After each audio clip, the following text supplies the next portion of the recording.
I went to Japan. Whoop-de-doo. I vividly remember before I left, I basically said, I'm not going to Japan. And that was a fucking lie. Was it intentional? Yes. Did I want to make it a surprise? Also kind of yes.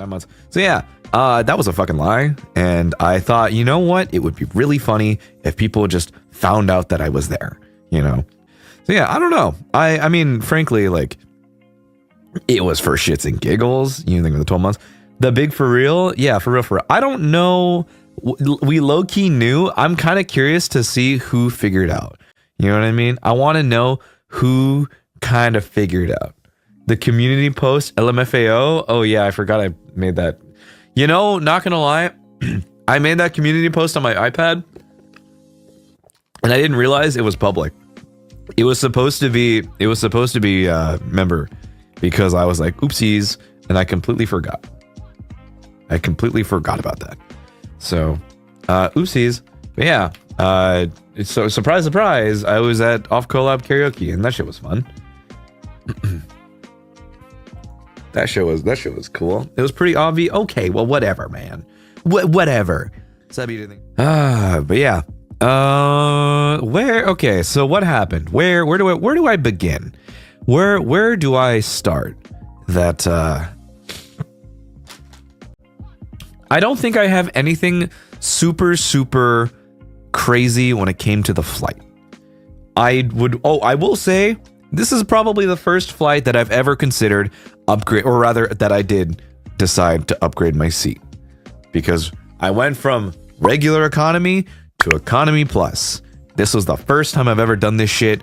It was way too expensive for what it was worth, but you know what? The flight was cheap, and I was like, okay, that's fine. Were you comfy? Well, let me just say, no, I absolutely was not. Economy plus was not worth it. I definitely, I paid way too much for a seat that I genuinely was so uncomfortable in.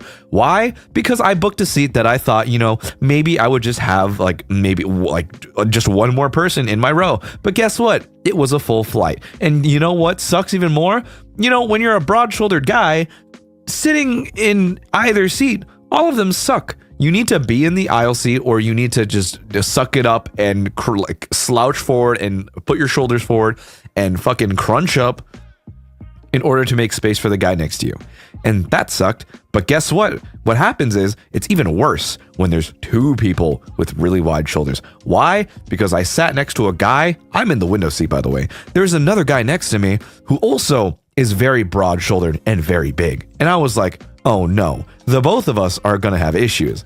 So the entire flight was basically us sitting shoulder to shoulder. My right shoulder is hitting the window. My left shoulder is hitting him the entire time.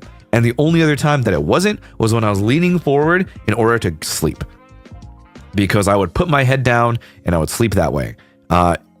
Let me also just say, economy plus, the quote-unquote extra legroom that they promise, that's a fucking lie too. So yeah, that was not a very good, I will admit, probably not the greatest use of or probably not the greatest purchase that I've made when it comes to flights. But you know what? Whatever. The flight was cheap. It was okay. I played a lot of Balatro, and I also watched Culinary Class Wars or whatever, the Korean cooking show, which honestly, I was very surprised about how that went. I watched up to like 6 episodes and then realized, oh shit, I'm at the airport. So yeah, at least now you know it's not worth it. I think at some point in time I want to do the one like something that genuinely makes a difference, but I will say economy plus, not it.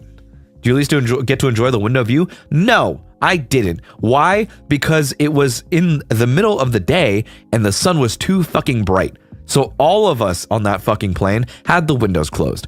And when everybody has the windows closed, you don't want to be that one guy with the window open. So it's pitch black in that entire plane. We're all asleep. We all want to sleep.